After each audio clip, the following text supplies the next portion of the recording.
Welcome to Man Does Tech, where I solve the problems you didn't even know you had.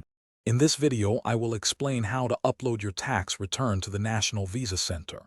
First, you'll need to log into the Consular Electronic Application Center, or SEAC, using your unique NVC case number and invoice ID.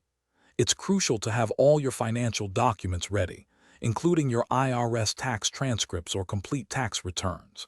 Remember, each file must be a PDF, JPG, or JPEG and under 2 megabytes. You'll upload these for yourself and any other financial sponsors.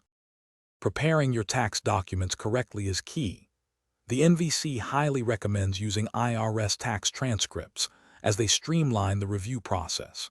If you opt to submit copies of your tax returns, ensure you include all W-2s and any Form 1099 for the most recent tax year.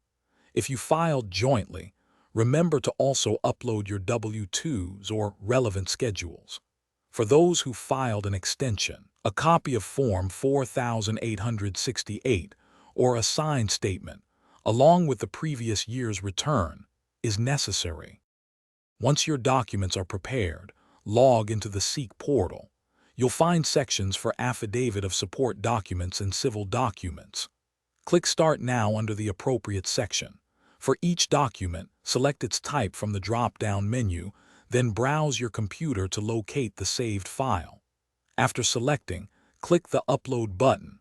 Remember to do this for every required document for each person involved in your case.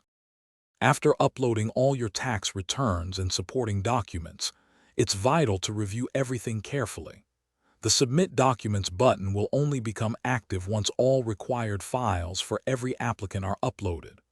Once you're certain everything is correct, click this button to send your complete package to the NVC.